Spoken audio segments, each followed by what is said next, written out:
Bom dia a todas, bom dia a todos. Boa tarde a todas, boa tarde a todos. Boa noite a todas, boa noite a todos. É com imensa satisfação que eu recebo vocês mais uma vez aqui nesse canal.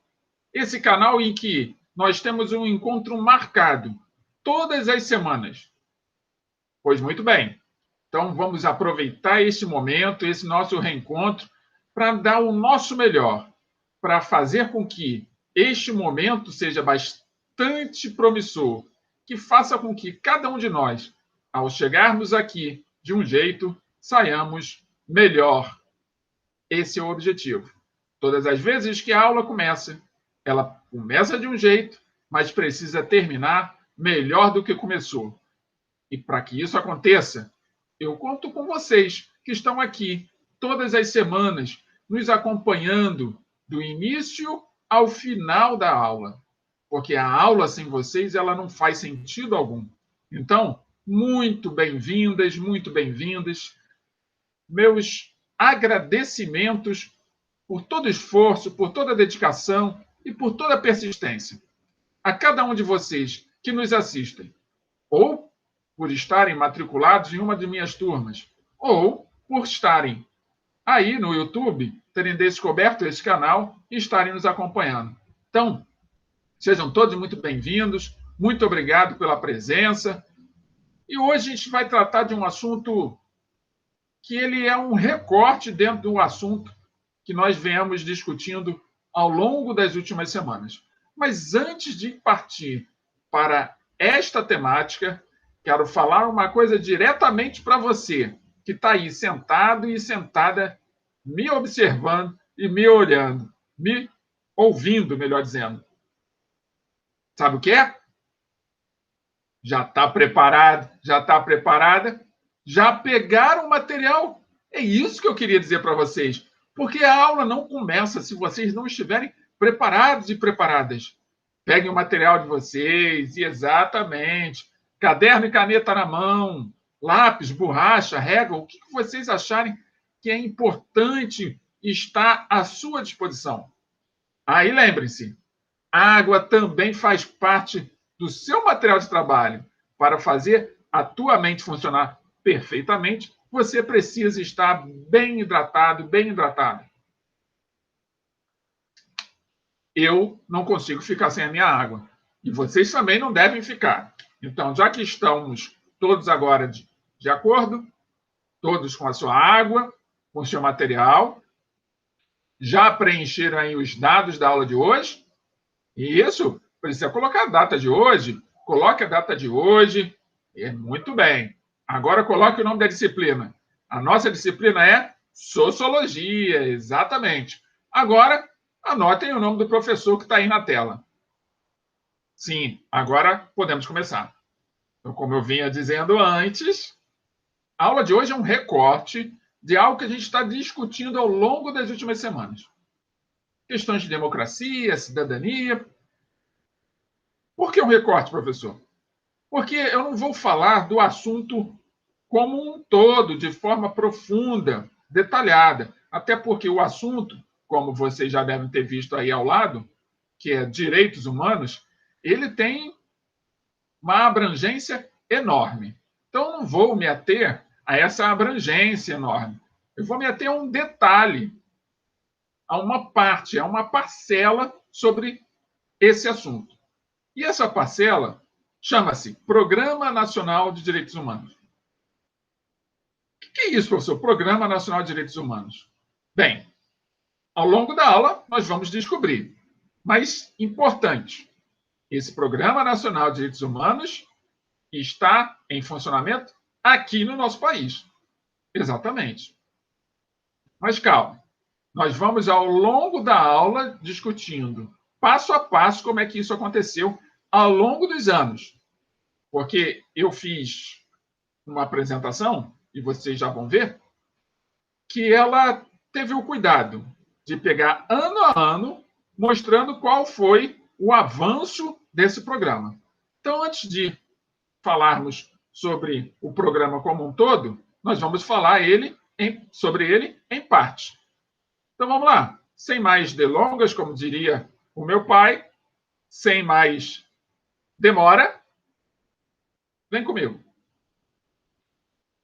Então, o Programa Nacional de Direitos Humanos, ou o PNDH, é um programa do governo federal do Brasil e foi criado com base no artigo 84, inciso 4 da Constituição Federal, pelo decreto número 1904, de 13 de maio de 1996, contendo diagnóstico da situação desses direitos no país e medidas para sua defesa e promoção, na forma do anexo deste decreto. Existem 3 versões do PNDH. As versões 1 e 2 foram publicadas em 1996 e 2002. E a última, ou PNDH 3, foi publicada no final de 2009, ou seja, um pouco mais de 10 anos. Fizemos a apresentação do programa, agora vamos olhar para ele de forma cautelosa e parte a parte. Então, a primeira palavra-chave que a gente já tem aí para registrar é o PNDH 1, que é o primeiro que nós vamos discutir. Anotaram? Muito bem, Programa Nacional de Direitos Humanos 1. 1996. Esse foi o primeiro ano, o primeiro PNDH, o que deu origem à série, como diria, né? Muitos escritores. Então, acontece em maio de 1996, o governo brasileiro lançou a primeira versão do Programa Nacional de Direitos Humanos, que tratava apenas de direitos civis e políticos. Vocês estão lembrados sobre a discussão a respeito dos direitos aqui no Brasil? Que acontece de uma forma invertida, que ao invés de começar primeiro com os direitos civis, depois direitos políticos e, por último, direito social. Começamos pelos direitos sociais, depois direitos políticos, e agora que estamos discutindo direitos civis? Pois bem, então essa inversão, quando vai ser escrito a primeira etapa do Programa Nacional de Direitos Humanos, percebam que deram ênfase para os direitos civis e direitos políticos. É como se estivesse procurando reordenar aquilo que, ao longo da história, não foi construído de forma sistemática e organizada, segundo o estudioso inglês Marshall, em que ele fala sobre o desenvolvimento e o avanço dos direitos na história da Inglaterra, e que acabou acontecendo em toda a Europa. Então, compreendam, o que nós estamos tratando aqui é uma forma de fazer um ajuste naquilo que nós consideramos direitos. Claro que o que está funcionando de suporte, ou seja, está sendo utilizado de suporte para tratarmos essa questão dos direitos nesse Programa Nacional de Direitos Humanos, ou seja, o que dá o nome ao próprio programa, os direitos humanos. Então, não estamos aqui discutindo questões que não sejam com o enfoque nos direitos humanos. Mas é importante salientar que nosso primeiro PNDH, ele leva em consideração os direitos civis e políticos. Depois, se tiverem alguma dúvida, volta na aula anterior e vê lá o que são direitos civis, o que são direitos políticos, o que são direitos sociais. Tá? Então, 1996 é o ano que dá origem à série. Logo em seguida aparece, então, a nossa segunda palavra-chave. A palavra-chave é PNDH 2, que é a nossa próxima etapa. Anotaram? Excelente. Então, vamos lá. Acontece em 2002. O PNDH 2 foi editado em maio de 2002, incorporando ao primeiro, ou seja, o PNDH 1, que acontece em 1996, isso aqui é 6 anos depois, incorporando ao primeiro direitos econômicos, sociais, culturais e ambientais. Entenderam? Fizemos um ajuste no desenvolvimento da questão do direito aqui no Brasil, que vinha invertida, com o programa, a tentativa da comunidade política, civil, que estava à frente da escritura desse programa, da implementação desse programa, desenvolvimento das etapas desse programa, deram atenção primeiro aos direitos civis e políticos e, por último, aos direitos sociais e econômicos. Ficou claro isso para vocês? Então, primeiro, em 1996. Segundo, em 2002. Mas, professor, tudo bem. Mas esse Programa Nacional de Direitos Humanos, que o senhor disse, que está implementado, que está funcionando, como é que nós podemos perceber que nós estamos sendo atendidos por esse programa? Excelente pergunta. Segura aí a sua pergunta, que já já eu vou explicar isso nos próximos slides. Então, vem comigo, já aproveitando a sua pergunta, vamos logo anotando aí a terceira palavra-chave, que é o PNDH 3, que é a nossa terceira e última etapa até então do nosso Programa Nacional de Direitos Humanos. Anotaram? Ótimo. Então, em 2009, 1996, 6 anos depois, 2002. 7 anos depois, 2009, o PNDH 3, de dezembro de 2009, tratou de direitos universais como saúde, educação, desenvolvimento social, agricultura, meio ambiente, segurança pública, acesso à justiça e à informação, entre outros. Ou seja, no terceira etapa do programa, abriram o leque das opções, investiram num olhar mais para a cultura do nosso povo, para as necessidades desse povo, para como que esse programa poderia fazer com que cada um de nós pudéssemos nos melhorar moralmente. Então, o investimento já foi na educação, já foi na saúde, já foi na agricultura. Então, abriram um leque de opções para tentar atender o maior número de pessoas possível. Mas será que está realmente atendendo? Vamos ver? Vamos lá. Tendo como elemento norteador a Declaração Universal dos Direitos Humanos, a Constituição brasileira prevê a garantia dos 3 tipos de direitos de cidadania, que nós já sabemos, né? Que é o direito civil, o direito político e o direito social. O objetivo é fazer que, de fato, a cidadania e os direitos humanos sejam estendidos a todos.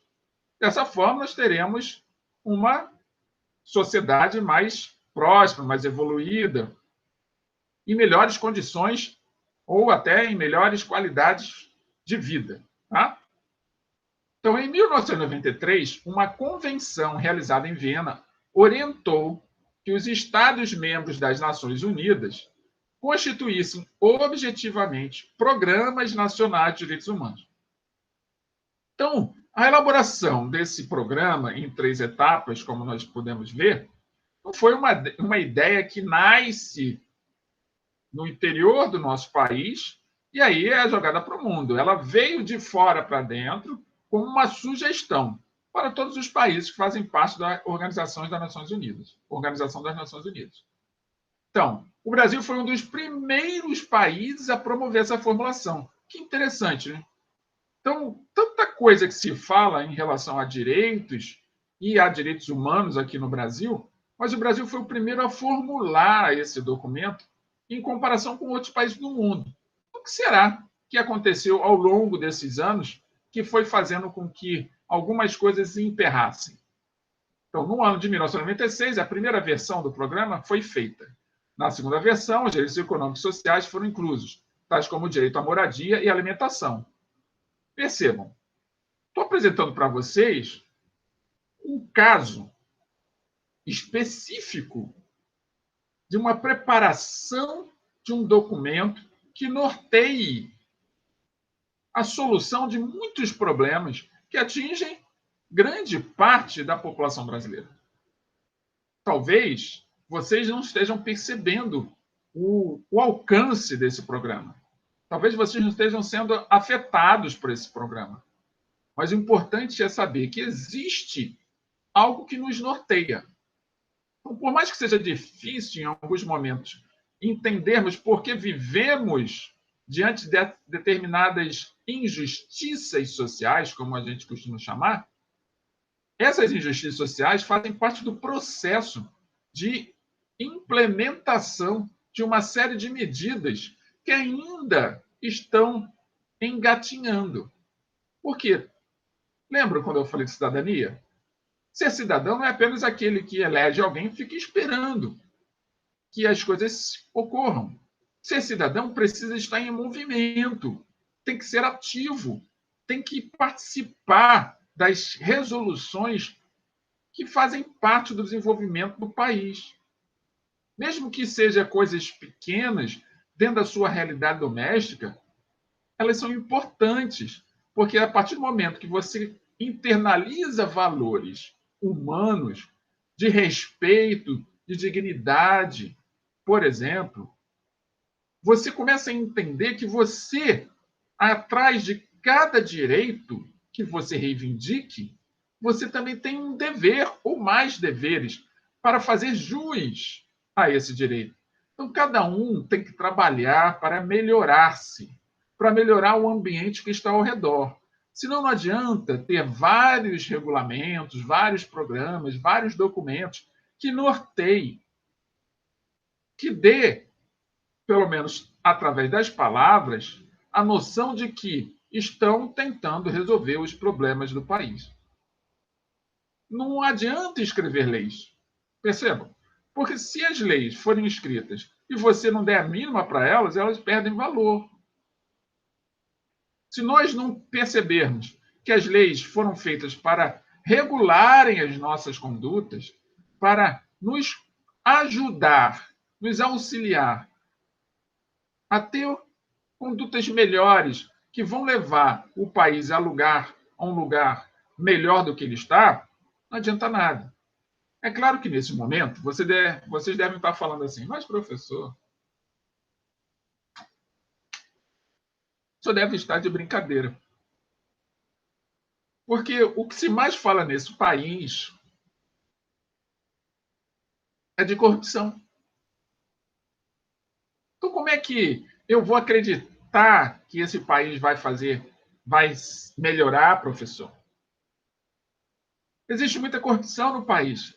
Eu tenho que concordar com vocês. Nós estamos tendo acesso a um conjunto de informações gigantesca que está fazendo com que cada um de nós possamos, a partir deste momento, termos acesso a uma série de condutas erradas, equivocadas e até lamentáveis de tantas pessoas que deveriam estar tratando a questão pública de uma forma muito melhor do que se trata hoje. Mas vejam, fazer a revelação, dar acesso à informação sobre todo o erro que alguém comete é abrir a porta da reparação. É abrir a porta para que, a partir de agora, que eu já sei que isto é errado, que eu não devo agir dessa forma, eu também posso me melhorar na minha vida cotidiana. Porque se acontece no macro, antes aconteceu no micro. Antes aconteceu, por exemplo, quando você, enquanto pequeno, estava lá chorando porque queria alguma coisa dos seus pais, e seus pais lhe deram uma chupeta para você ficar quieto. Entendem a relação que eu estou estabelecendo? Então, a partir de agora, a gente já está vendo como é gigante o problema. Agora a gente pode tratar o problema, porque ele foi revelado. Antes ele estava escondido. Como é que eu vou tratar um problema que ele está escondido? Eu só trato problemas a partir do momento que eu me coloco à disposição de reconhecê-los. E isso cabe a cada um de nós, cidadãos brasileiros. Não necessariamente eu preciso ir para a rua gritar que está errado, porque o erro todo mundo vê.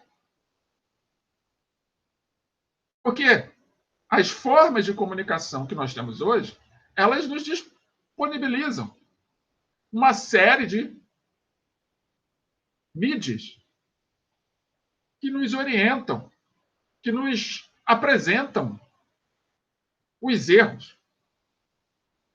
E às vezes, os erros, é até bom você não ficar assistindo muito, porque pode se afogar neles.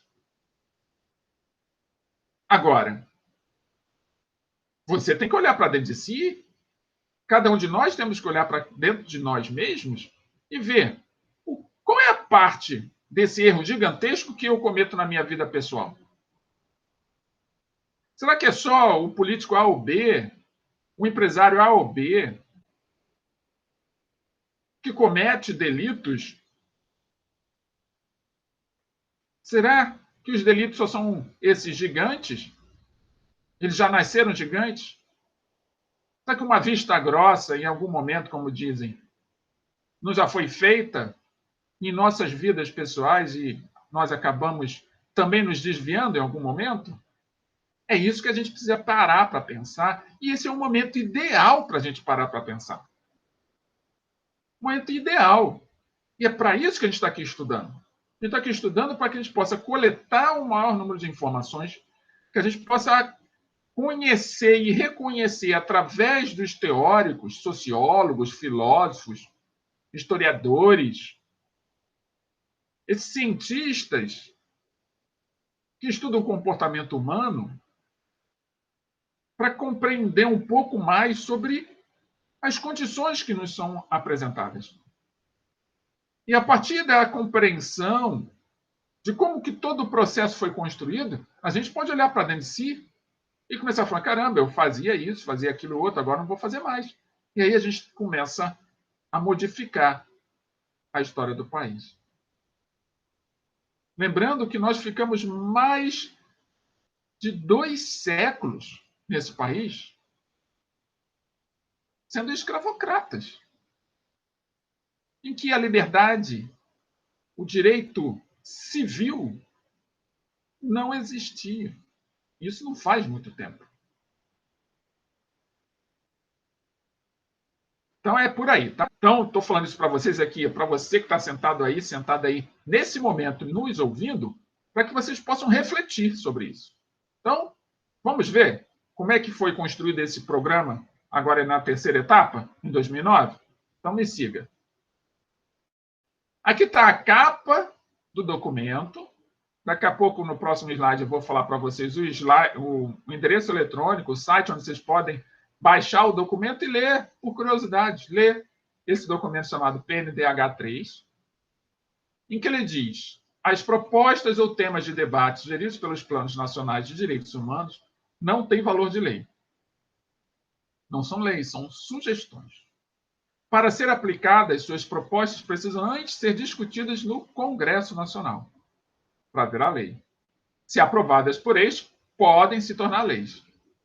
Então, primeira coisa é discutir, debater o assunto, argumentar, aperfeiçoar o que precisa ser aperfeiçoado. Mas antes de eu discutir o assunto, eu preciso conhecer. Eu preciso saber o que está escrito. Por isso que eu estou sugerindo a vocês, né, começarem a se inteirar a esse assunto, sobre esse assunto. Então, o Programa Nacional de Direitos Humanos, número 3, é o que, afinal? Opa, nossa quarta palavra-chave. É o significado da sigla. Programa Nacional de Direitos Humanos. Anotaram? Muito bom. Então vamos lá. O programa é a principal diretriz de direitos humanos no Brasil. O documento, o terceiro da série, é resultado da 11ª Conferência Nacional de Direitos Humanos. Ele reúne todos os outros, né, como se fosse um aperfeiçoamento do primeiro e do segundo. Em 2009, o programa foi convertido em lei, atualizada em 2010. Olha que interessante. Enquanto estava sendo discutido, ele não é lei. A partir do momento que é aprovado, vira lei. Então, esse número 3, ele é lei. Por ser uma lei, o plano deve orientar políticas de Estado. Olhem só. Estava deixando isso para o final para que vocês pudessem compreender. O programa ele só pode virar lei se ele for discutido no Congresso. Em 2009 para 2010, ele foi discutido no Congresso. Já 10 anos atrás. E virou lei. E a partir do momento que vira lei, ele passa a orientar as tomadas de decisão do Estado. Ele não prevê uma punição penal pela violação das regras. Mas o gestor público que descumpre está sujeito à responsabilização por improbidade administrativa. No caso do presidente, o crime é de responsabilidade. Está aqui um errozinho, deixa eu corrigir. Que no ao vivo e a cores, no mesmo momento, porque aqui a gente faz ao vivo. Aqui, ó. O crime. Muito bem, o crime é de responsabilidade. Então, o crime é de responsabilidade. Entenderam? Qual era a surpresa que eu estava aguardando para vocês? Nós temos uma lei que define as diretrizes dos direitos humanos no Brasil, atendendo questões da desigualdade, do meio ambiente, da educação, da moradia, da alimentação, como um todo. Se ela existe, por que nós não estamos tão felizes assim? Por causa do papel do cidadão. É esse o ponto que eu estou discutindo com vocês. Então, o PNDH tem 6 eixos orientadores e prevê políticas embasadas nos direitos humanos para interação entre Estado e sociedade. Desenvolvimento, redução da desigualdade, segurança pública, educação, cultura e direito à memória e à verdade. Cumpra o seu dever. Faça valer a pena. Busque aprender. Descubra formas diferentes de fazer o seu melhor. E quer conhecer um pouco mais sobre o PNDH? Acesse esse site. http://www.b minúsculo, H minúsculo, N minúsculo, E minúsculo, T minúsculo, .org.br/PNDH. Se vocês quiserem, é só pausar o vídeo e anota o site, depois entra lá. E aí vocês vão ter acesso a todos os documentos que foram produzidos até agora. Inclusive esse último, de 2009, que virou lei em 2010.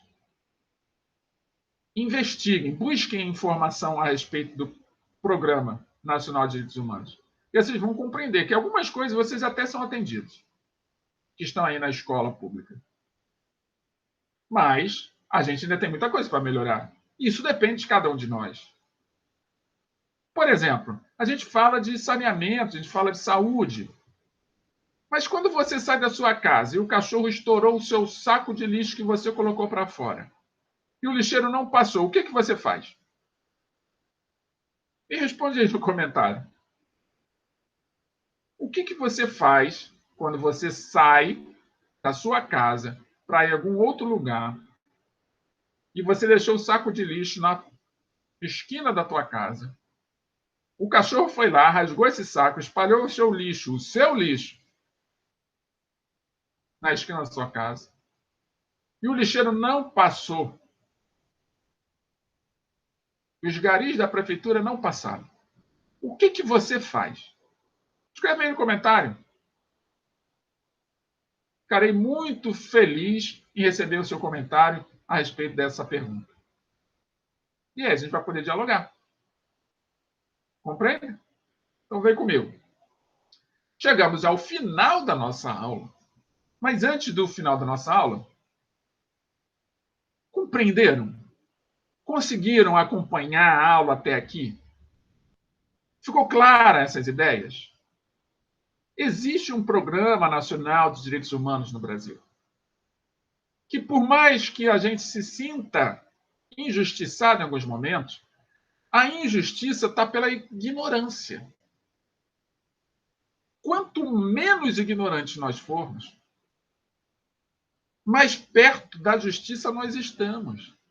Não porque alguém está fazendo justiça por nós, é porque nós estamos compreendendo qual é o nosso papel na sociedade. Não importa a idade que vocês tenham agora. Eu sei que muitas das tomadas de decisão ainda estão na mão de vossos pais.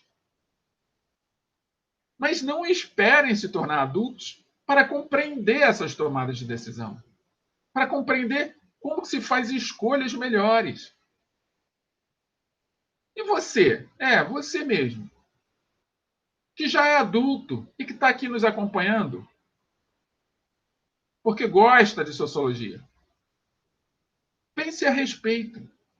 Como que você pode melhorar a sua conduta nas pequenas ações, aquelas ações cotidianas, que dizem respeito ao desenvolver da sua vida pessoal. Compreendem? Dúvidas, comentários? Coloque aí no YouTube, no Google Sala de Aula, ou lá no Google Chat, onde eu tenho um encontro semanal com vocês que estão matriculados em nossa sala de aula. E se você quiser participar do Google Chat junto conosco, lá no Google Sala de Aula, me mande aí um comunicado que eu insiro você lá no dia e horário que você desejar. Porque aqui é um canal para a gente conversar, bater um papo, dialogar, argumentar, trocar ideias. Eu estou apresentando uma aula que eu estaria apresentando numa sala de aula presencialmente. Mas eu até digo para vocês, esta aula aqui está sendo muito melhor. Sabe por quê? Quem é que tem uma ideia por que essa aula aqui à distância, por mais que seja num horário que você se prepara para assistir, por que ela pode estar sendo melhor do que a presencial? Reflitam sobre isso e comentem. Por que essa aula remota, em que nós estamos juntos e separados ao mesmo tempo, ela tende a ser cada vez melhor do que a aula presencial? Pelo menos relacionada à nossa matéria, sociologia. Tem alguma ideia a esse respeito? Anote aí no comentário. Quero saber de você se você já parou para pensar nisso. Então vamos lá? Vamos para o nosso exercício? Como todas as aulas, nós temos agora exercício de fixação. Para que serve o exercício de fixação? Pelo próprio nome já diz, para fixar o conteúdo, a informação recebida, a compreensão, para averiguar se você acompanhou até aqui e compreendeu tudo aquilo que você ouviu, tudo aquilo que você assistiu. Então, me acompanhe a leitura, lembrando sempre que todas as páginas que eu utilizei do livro vão ser disponibilizadas para vocês ao final desta aula.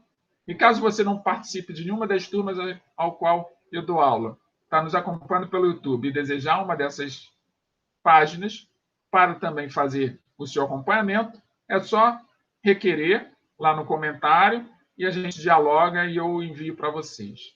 Tudo bem? Já o exercício, como é que se faz? Relembrando, você que está matriculado em uma das turmas, você vai receber uma atividade daqui a instantes, e na atividade você vai encontrar a letra A, B, C, D e E, apenas.